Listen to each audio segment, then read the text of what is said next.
Hi friends, don't forget to subscribe to my channel and like your video. Thank you all. The electric Q4 E-Tron and its sloped roof sibling, the Q4 E-Tron Sportback, are crucial vehicles for Audi. With their launch, no automaker in America offers as many EVs as the folks with the four rings. But where the E-Tron SUV, E-Tron Sportback, and E-Tron GT have served as a strong proof of concept, the Q4's starting price of $49,995 means it will be the model Audi will lean on to help achieve its goal of 30% U.S. sales from purely electric-powered vehicles by 2026. To succeed, the 2023 Audi Q4 E-Tron lineup will need to provide a smooth transition for buyers coming from gas-powered luxury SUVs, along with the build quality, aspirational design, and driving experience Audi prides itself on. We wish we could tell you it's a total success. The Q4 E-Tron and Q4 E-Tron Sportback are the first Audis built using the Volkswagen Group's MEB platform. Think of them as luxury versions of the Volkswagen ID.4. Audi makes a big deal about building these two at a carbon-neutral facility in Zwickau, Germany, which contributes to the automaker's promise to be net carbon neutral by 2050. As the name implies, the Q4 is sized between Audi's smallest SUV, the Q3, and its sales leader, the Q5. Its wheelbase is closer to the latter, and the cabin feels more spacious than its dimensions suggest. As is the case with Audi's Q5 Sportback, the Q4 Sportback features a notchback sloped roof but is mechanically identical to its conventional sibling. Audi charges a $3,000 premium for the coupe-like profile. Powertrain options are exactly the same as what's available in the ID.4, minus that car's optional lower capacity battery. That means buyers can choose the Q4 40 with a single 201 horsepower rear motor, or they can add a front motor for 295 combined HP and all-wheel drive in the Q4 50. The Sportback can only be had with the AWD powertrain, which is capable of an estimated 0 to 60 miles per hour in 5.8 seconds. All variants feed their motors from an 82.0 kilowatt-hour battery. Audi claims 265 miles of range with a single-motor RWD option and 236 to 242 miles for AWD Q4S. The Sportback has a slight aerodynamic advantage. Charge speed tops out at 150 kilowatts. According to Audi, that's good for 5 to 80% charge in 36 minutes on a 150 kilowatt DC fast charger. Tech? The Q4's got it. Audi's digital instrument cluster is standard, and a new 11.6-inch touchscreen infotainment setup is included for 2023, replacing the 10.1-inch system installed in the limited run of 2022 models. Range-topping AWD Prestige models rock a clever head-up display with augmented reality navigation. A loaded Q4 E-Tron Sportback Prestige with metallic paint, the convenience and black optics plus packages, and an optional tow hitch, AWD Q4S are rated for 2,650 pounds, tops out at $70,090. Approaching the Q4, there's little beyond a small E-Tron badge on the hatch and the filled-in front grille to designate the new model as an EV. That's part of Audi's strategy to ease the transition to electrification for potential customers who might otherwise be reluctant to buy an EV. Where some of the Q4's competitors look like Jetsons ready Futuramobiles, neighbors may be surprised to see a plugged-in Q4. There's a lot of visual weight between the door sills and belt line. The Q4 doesn't appear particularly graceful, it just looks like another Audi. Small details like an Easter egg Audi logo in each taillight, the industry's first customizable daytime running lights, and the E-Tron logo stamped in the rear bumper are convincingly premium.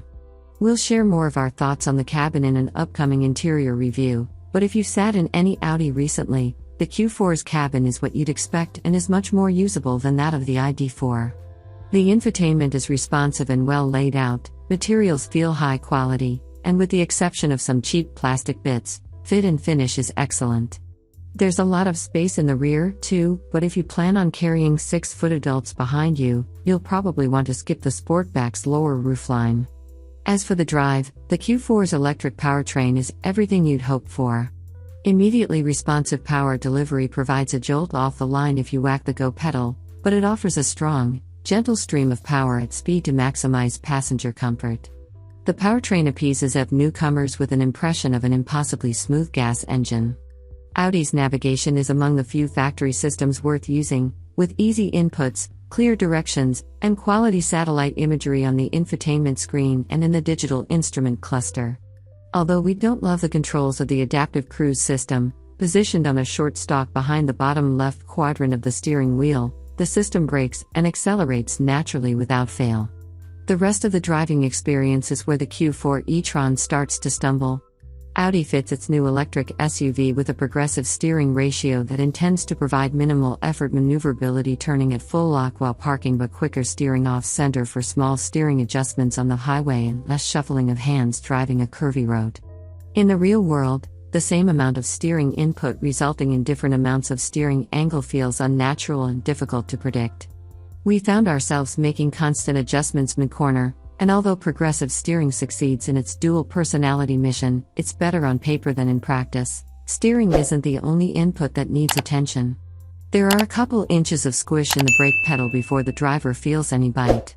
Once in the meat of the pedal travel, the brakes are devoid of feel but easy to modulate for a smooth stop at low speeds.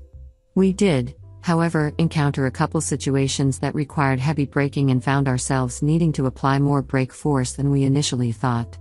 Audi handles regenerative braking differently than some automakers.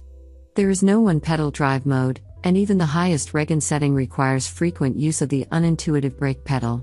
By default, the Q4 E-Tron will coast when you let off the accelerator, and 1 to 3 pulls of the left steering wheel paddle will add more regen. Unlike any other EV we've driven, the regen resets when you go back to the accelerator unless you're in dynamic mode. Audi insists the system knows how much regenerative braking force to use when you drive conventionally using both pedals, but we wish the Q4 gave the option of proper one-pedal driving. The Q4's suspension tuning is also less than ideal. We know Audi knows how to dial in a suspension. The new A3 is a wonderful example of comfortable but firm and well-controlled ride quality, but the Q4 feels oversprung and underdamped. We experienced minor but persistent head toss, which would have been more frustrating with the seat not so comfortable and well padded. We had hoped the firm ride would pay off in handling, but instead the Q4 exhibits significant body roll through corners, secondary motions after impact, and pitch and dive under acceleration and braking. The electric SUV also wants to rotate if you brake mid-corner, not something we'd want in an everyday crossover. Beyond the adaptive cruise, the Q4's driver assists are lacking as well. Where Cadillac makes Super Cruise hands-free driving standard on every Lyriq, and Genesis includes its excellent lane centering and autonomous lane changes with all GT60s, the Q4's lane guidance, when you opt for the $6,600 premium trim, is no more than a decent lane keep assist system that pings and pongs between lane lines. Audi succeeded in delivering an electric vehicle for the masses that will make the transition away from gas-powered vehicles easy. There's no learning curve, no giant touchscreen controlling everything, no 2040 concept car styling. The Q4 E-Tron has the build quality and sophisticated, understated design we've come to expect from Audi. If you want a semi-affordable German luxury SUV that happens to be electric from a company that seems to truly care about sustainability, go buy yourself a Q4. Where Audi has failed is at delivering a competitive EV that appeals to those outside that demographic. The Hyundai Ioniq 5, Kia EV6, and Genesis GV60 all provide more range, faster charging, and superior driving experiences. The Cadillac Lyriq offers elegant, eye-catching design and outstanding hands-free driver assists, plus better range, additional interior space, and better ride quality. Audi is more than capable of building great cars, but to us the Q4 isn't quite there yet when compared to its primary competition.